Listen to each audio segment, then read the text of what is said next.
Nós vamos falar mais especificamente hoje da violência patrimonial. Vamos conversar sobre o assunto com a advogada, membro da Comissão da Mulher Advogada, Ana Paula Brito, conosco. Boa tarde, bem-vinda. Boa tarde, muito obrigada pelo convite. Quero começar pedindo à senhora para definir o que é violência patrimonial. Como é que na lei isso está estabelecido? A violência patrimonial é uma das formas de violência doméstica. São 5 formas de violência doméstica, a patrimonial é uma delas. A patrimonial é quando o agressor ele usa dos bens do patrimônio para controlar e manipular a vítima. O problema principal que a gente vê na questão da violência patrimonial é porque muitas mulheres não percebem que elas estão num relacionamento abusivo e que estão sofrendo violência patrimonial, porque começa de uma forma muito sutil. De que maneira? Começa como um cuidado. Não, eu estou cuidando do patrimônio. Não, eu tenho mais experiência, porque eu trabalho fora, eu estou cuidando aqui. Aí você vai percebendo, por exemplo, um carro compra no nome da mãe, ou passa para o nome de um pai, começa a vender as empresas, começa a esconder documentação, quer controlar, muitas vezes ele quer, o agressor, ele quer controlar até a conta bancária da mulher. Então, isso tudo é uma violência patrimonial. Agora, isso não, quando você diz quer controlar os bens, né, e tal, não significa exatamente que são só pessoas de posses que estão fazendo isso, porque a gente percebe violência patrimonial em camadas em que o poder aquisitivo é mais baixo também. A mulher não trabalha, então o controle de todo o dinheiro da casa está ali na mão, né, do parceiro, enfim. Isso, exatamente. A violência patrimonial, ela ocorre em todos os setores, em todas as classes sociais, certo? Então, assim, muitas vezes a mulher não percebe, mas um atraso de pensão alimentícia é uma forma de violência patrimonial. Quer dizer, mesmo depois que já está desfeita a união, isso pode continuar ocorrendo. Porque, veja o exemplo, o agressor, ele atrasa a pensão alimentícia, certo? A mulher, ela vai ter que se virar nos 30, ela vai ter que trabalhar dobrado, 90% da renda dela vai ter que ser para essas despesas para cobrir essa pensão alimentícia que não foi paga, né? E aí ela vai abrir mão de toda a sua vida. Então, é uma forma de controlar a mulher através do dinheiro, que é a violência patrimonial. Gerando dependência financeira. Gerando essa dependência financeira. 80% dos casos que aparecem no meu escritório sobre violência patrimonial, as mulheres não sabiam que sofriam violência patrimonial. Elas só souberam porque elas se separaram, e quando elas se separaram, elas viram que a casa não estava no nome delas, que o ex-cônjuge tinha passado a casa para o nome do filho do primeiro casamento. Então, o fato da sonegação dessas informações também é uma forma de violência patrimonial. Exatamente. E é importante que a mulher faça uns questionamentos a si mesma. Por exemplo, eu tenho liberdade para usar meu dinheiro, eu tenho acesso a cartão de crédito.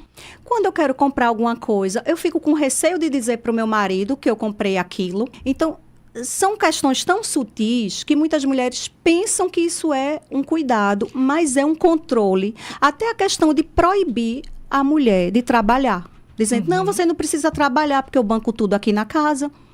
É também uma violência patrimonial. Mesmo quando ela trabalha e que tem a própria renda, se há um controle sobre isso, como a senhora falou, ela tem medo de dizer comprou tal e tal coisa, isso também pode se configurar como violência patrimonial? Também, porque é justamente essa forma de controle. Seja omitindo informações, seja sonegando, seja fazendo um caixa 2. Tem casos mesmo que tem ex-cônjuges que eles já se preparam antes de se divorciar. Então, 1 ano, 2 anos antes, eles pegam e passam os bens para terceiros. A mulher nem percebe. Então, tem uma situação que é importante que as mulheres que estão percebendo que tem alguma coisa estranha no seu relacionamento, verem os sinais, porque são sinais invisíveis. São sinais invisíveis. Então, se você começa a perceber essa situação de omissão de bens, de controle financeiro, de que a mulher não pode trabalhar porque tem que cuidar dos filhos. Eu vi um caso que a mulher tinha um tempo para tomar banho, para não gastar água. Então, que absurdo. Então, assim, tem esses aspectos invisíveis e é importante a mulher perceber que ela não está sozinha.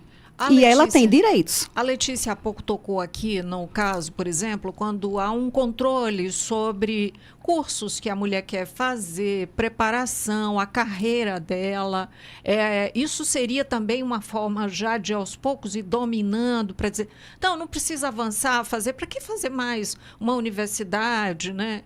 A mulher que não pode se dedicar à carreira dela em detrimento desse relacionamento? Com certeza. É uma forma de violência patrimonial, porque ela não vai ter autonomia, não vai ter independência. Uhum. Tantas mulheres, elas desistem de se separar justamente porque elas dependem financeiramente do companheiro e elas não sabem que elas têm direitos. Abriram mão de sua carreira para cuidar da família, para se dedicar à família. Então, enquanto ela estava cuidando dos filhos, se dedicando naquele trabalho impagável, que é o trabalho doméstico, né? Impagável, interminável, ele está trabalhando fora. Então, ele só conseguiu aquele status porque ele teve um apoio em casa. Sim. Então, é importante que a mulher saiba que, mesmo que só ele trabalhe fora, ou que um apartamento está no nome só dele, né? Porque às vezes tem homens que compram um apartamento sendo casado, diz que é solteiro e coloca só no nome dele. Ela vai ter direito a 50%. Então, todos os bens que fazem parte, que foram adquiridos no casamento ou na união estável, eles devem ser partilhados. Essa violência, assim, ela não acontece de forma isolada, né? A gente já falou de caso em que é uma construção mesmo, e que é uma construção secular, a gente sabe disso, né? O machismo está arraigado, o patriarcado está arraigado, é o homem que toma de conta. Essa violência, ela não vem isolada, né? Assim, ela está sempre associada a outros tipos de violências? Geralmente, sim. Geralmente é um conjunto, né? A gente não vê só uma violência patrimonial, porque é uma violência patrimonial junto com a violência psicológica, né? Então, você é burra, você não sabe nada, por isso que eu tomo uma questão para desestruturar. Dinheiro, né? Exatamente. É para desestruturar a mulher. Como é que isso interfere, por exemplo, em relação aos outros relacionamentos? A mulher que, por exemplo, às vezes ela passa a se afastar, né, da família dela, dos pais, enfim. Infelizmente, esses relacionamentos abusivos, ele tem essa característica, né, de querer isolar a vítima. E até para ela não reclamar e não dar sinais de que tem algo acontecendo. Exatamente. Né? Isola a vítima, a vítima fica sem aquela rede de apoio para sair da situação. Às vezes a vítima já passou por tantas tentativas de sair daquele relacionamento abusivo e ela fica se sentindo descredibilizada. Fica até com vergonha, porque esses abusadores, eles afastam a vítima da família, dos amigos, diz que ninguém presta. Né? Que é justamente para isolar. Não querem o seu bem, né? Ninguém presta, todo mundo é aproveitador, tem inveja de você.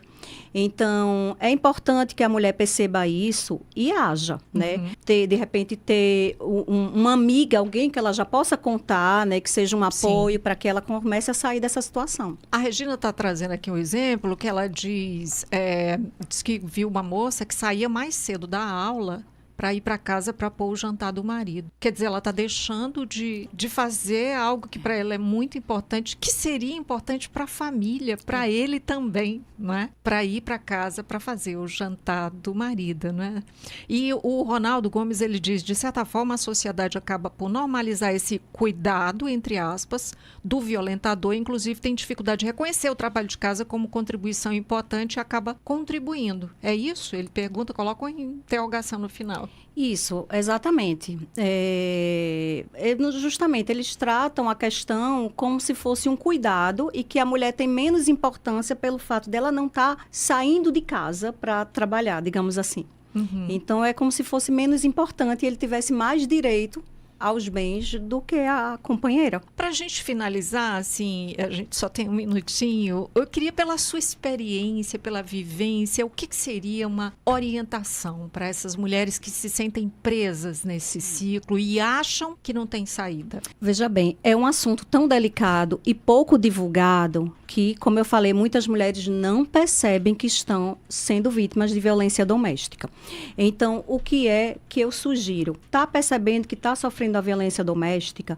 Se puder esperar antes de pedir o divórcio, faça uma conta bancária, tenha uma conta bancária, comece a juntar um dinheiro antes de se separar, vá atrás de bens, provas, extratos bancários, testemunha, porque você se arma antes do divórcio, porque a gente sabe que a justiça é lenta. Então, se você não conseguir reaver esses bens antes do divórcio, né, e não ter esse preparo, vai ser muito mais demorado.